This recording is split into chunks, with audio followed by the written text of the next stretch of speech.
जय शिवराय. आपण या निवडणुकीत मुंबईसह महाराष्ट्रात आपण कोणालाही कुठल्याच प्रकारचा कसलाच पाठिंबा दिलेला नाही. काही जणांनी काही बांधवांनी कुठं कुठं पाठिंबा दिलेला असेल किंवा त्यांचा तो वैयक्तिक काही जणांनी निर्णय घेतलेला असेल, त्यांना तो अधिकार आहे. त्यांचा अधिकार आपण हिसकून नाही घेऊ शकत. परंतु मी स्वतः कोणालाही कुठला पक्ष नाही, महाविकास आघाडी नाही किंवा महायुती नाही, आपण कोणालाही पाठिंबा कसल्याच प्रकारचा दिलेला नाही. कोणाचे काही पत्रक प्रसिद्ध झाले असतील पाठिंब्याचे किंवा अनेक काही मुंबईमध्ये काही प्रकार झाले असतील, परंतु माझा कोणालाही अक्षरशः खरं सांगतो कसं कुठलाही पाठिंबा नाही.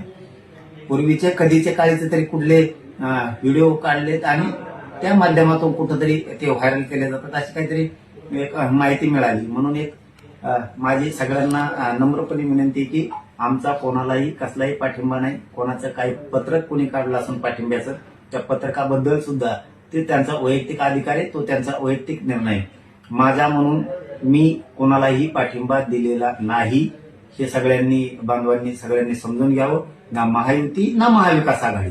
ते मुंबई असेल, मुंबई सुद्धा महायुतीलाही नाही आणि महाविकास आघाडीला पण नाही, आणि उर्वरित महाराष्ट्रात सुद्धा ना महायुतीला आहे ना महाविकास आघाडीला आहे. कोणालाही माझा कसलाही पाठिंबा नाही, याची सगळ्यांनी नोंद घ्यावी. चळवळीत असणाऱ्या पोरांना मात्र सगळ्यांनी लक्ष ठेवलं पाहिजे. आणि मराठा समाजाला विरोध करणारे, मराठा समाजाच्या आरक्षणाला विरोध करणारे, ते जर कुठं कुणी उभे असतील तर त्यांना मात्र मराठा समाजाने कधीही सहकार्य करू नये.